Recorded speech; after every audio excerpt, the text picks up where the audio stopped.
ഈ ടാപ്പിൽ ഒരുമാതിരി നല്ലപോലെ വെള്ളം വരുന്നുണ്ട് കേട്ടോ. ഈ ടാപ്പിലും വരുന്നുണ്ട് ഒരുമാതിരി നല്ല വെള്ളം. നമുക്ക് ഇനി അടുത്തായിട്ട് അടുക്കളയിലെ ടാപ്പിൽ വെള്ളം വളരെ കുറച്ചേ വരുന്നുള്ളൂ.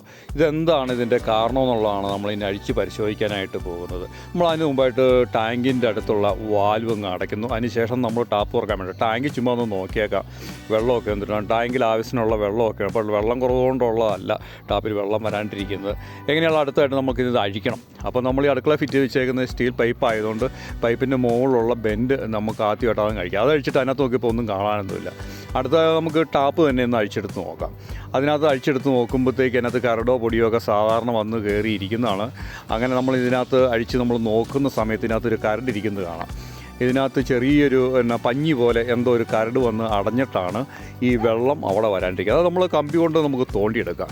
കാരണം ഇതിനകത്ത് തീരെ ചെറിയ ഹോളാണ്. ടാപ്പിനകത്ത് ചെറിയ ഹോളായതുകൊണ്ട് ചെറിയ എന്തെങ്കിലും ഒരു കരട് വന്നാൽ പോലും നമുക്ക് ഈ ടാങ്ക് ഒത്തിരി ഉയരത്തിലിരിക്കുവാണെങ്കിലോ അല്ല പ്രഷറിൽ വെള്ളം വരുള്ളൂ. ഇത് ഉയരം കുറഞ്ഞ സ്ഥലത്താണ് ടാങ്ക് ഇരിക്കുന്നതുകൊണ്ട് അതുകൊണ്ട് വെള്ളത്തിന് നല്ല പ്രഷർ കുറവാണ്.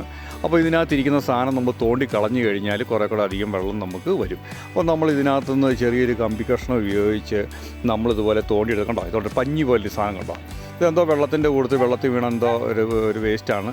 ചെറിയൊരു പഞ്ഞി കഷ്ണം പോലെ ഉണ്ട്. ഇതാണ് കയറി അടഞ്ഞത്. അതുകൊണ്ടാണ് വെള്ളത്തിൻ്റെ ശക്തി കുറഞ്ഞു പോയതാണ്. അപ്പോൾ നമുക്ക് ടാപ്പ് അഴിച്ച് നമുക്കിങ്ങനെ ഈസി ആയിട്ട് തന്നെ ആ ടാപ്പിൻ്റെ അകത്ത് വന്ന് അടഞ്ഞിരിക്കുന്ന ചെളിയോ അതുപോലെ എന്തെങ്കിലുമൊക്കെ ഉണ്ടെന്നുണ്ടെങ്കിൽ ഇതുപോലെ തോണ്ടി കളഞ്ഞു കഴിഞ്ഞാൽ നമുക്ക് അത് നല്ല വൃത്തിയാക്കി എടുക്കാൻ പറ്റും. ഇതുപോലെ നമ്മൾ ഫിറ്റ് ചെയ്യും കേട്ടോ. തിരിച്ചതുപോലെ തന്നെ നമ്മൾ ഫിറ്റ് ചെയ്ത് PVC ടേപ്പൊക്കെ ഇട്ട് വേണം നമ്മൾ ഒട്ടിക്കാൻ. അതിൻ്റെ പൊസിഷനിലൊക്കെ കറക്റ്റ് വെച്ചു. ഇനി നമ്മൾ തിരിച്ച് ടാങ്കിൻ്റെ അവിടുത്തെ വാൽവ് നമ്മൾ തുറക്കാൻ പോകുക കേട്ടോ. തുറന്നതിന് ശേഷം നമുക്ക് വെള്ളത്തിൻ്റെ വരവ് ഒന്നും കൂടെ നമുക്കൊന്ന് നോക്കാം. എങ്ങനെയാണെങ്കിലും ഔദ്യോഗിക ഇല്ലാത്തതുകൊണ്ട് ഫോഴ്സ് കുറവായിരിക്കും.